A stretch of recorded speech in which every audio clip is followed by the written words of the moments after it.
I found a restaurant professional to answer your questions.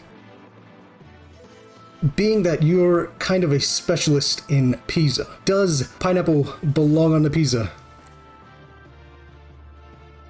I would say yes and no. Culinary wise, it makes sense. If you're gonna do like a bacon or a Canadian bacon pizza, you have a super salty meat with the sweet of the pineapple, which kind of mellows it out and it makes it palatable. Me personally, I will not do pineapple on pizza. What skills are required for washing dishes? People that are watching could be like, hey, I want to get into restaurant stuff. What skills do I need to do to get into the restaurant working? I would just say diligence. A lot of restaurants, especially here in Minnesota, have automated dishwashers. So what happens is the servers and the bartenders will bring all the plates into you and the dishware. You need to spray it off, put it on a rack, send it through the dishwasher, and then make sure it comes out clean in the end.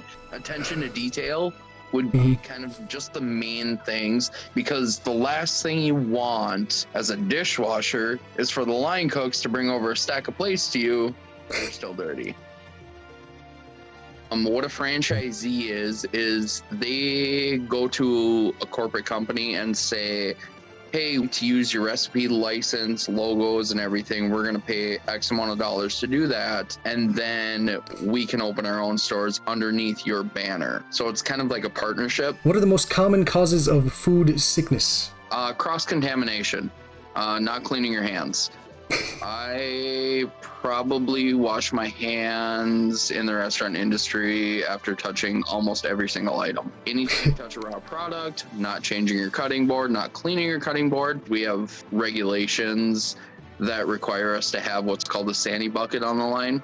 It has a solution in it that sanitizes the cutting board. So anytime something touches the cutting board, it gets wiped down with a sani rag, thrown back in the sani bucket, and those need to be changed every 2 hours to make sure that the chemicals in it are still effective. If a customer were to get a food sickness, what's the protocol, if any? So there is a protocol. What you would want to do is you would want to initially go to the doctor, and then you are going to want to contact that restaurant. That restaurant will then look into what it could have possibly been, what the food you had, stuff like that. And they do have some filings with the Minnesota Department of Health just to make sure that there's not a strain of this going on that could be relayed back to a distributor or stuff like that. So there's a bunch of lines of resources to go to. You subscribe to Jesse Lake? I am subscribed to Jesse Lake. Oh my, oh golly.